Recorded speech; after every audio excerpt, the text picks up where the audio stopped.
दतिया विधानसभा में हुए उपचुनाव के लिए मतदान हो चुका है और परिणाम आने में महज 2 दिन बचे हैं, मगर उससे पहले कांग्रेस में घमासान शुरू हो गया है। कांग्रेस में नेता एक दूसरे पर भाजपा की मदद करने का आरोप लगा रहे हैं।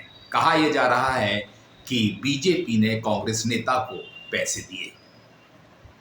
ये बात तो तय है कि बीजेपी ने कांग्रेस नेताओं की मदद की होगी।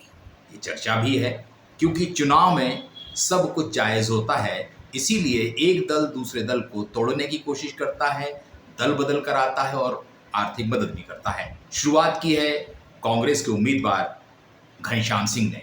उन्होंने सीधे तौर पर आरोप लगाया है कि राजेंद्र भारती ने, जो वर्ष 2023 के विधानसभा चुनाव में कांग्रेस के टिकट पर निर्वाचित हुए थे, मगर बाद में अयोग्य घोषित कर दिए गए एक मामले में।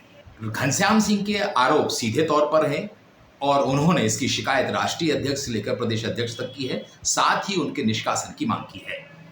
दूसरी ओर राजेंद्र भारती भी साफ कह रहे हैं कि वर्षों से घनश्याम सिंह बीजेपी की मदद करते आ रहे हैं। उन्होंने चुनावों का उदाहरण भी दिया है। सवाल ये उठ रहा है कि क्या वाकई में कांग्रेस में लंबे अरसे से दतिया में ऐसा चलता आ रहा है कि कांग्रेस के नेता बीजेपी की मदद करते आ रहे हैं। ये चर्चा आम है कि कांग्रेस को बीजेपी की ओर से फंडिंग की गई है, या चुनाव से पहले, मतदान से पहले या मतदान के बाद। क्या चुनाव से पहले फंडिंग की गई होगी तो किससे की गई होगी, और चुनाव के बाद फंडिंग की गई है तो किससे की गई होगी, ये चर्चाओं में है। हाँ, लेकिन इतनी चर्चा दतिया में है कि फंडिंग कांग्रेस के नेताओं को की गई है। वो नेता कौन है जिसने फंडिंग की या फंडिंग ली या पैसा लिया, ये तो जांच का विषय होगा और इसका खुलासा चाहे घनश्याम सिंह हो या राजेंद्र भारती, दोनों को करना होगा। क्योंकि राजेंद्र भारती 4 चुनाव यहाँ से लड़े हैं और जब वो चुनाव लड़े तो नरोत्तम मिश्रा को जीत मिली।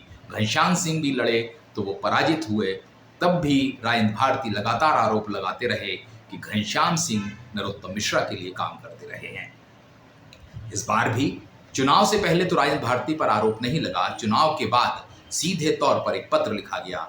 तो फिर वही सवाल उठ रहा है कि आखिर किस कांग्रेस नेता को बीजेपी ने फंडिंग की है, ये खुलासा कैसे होगा, ये जरूर सवाल है।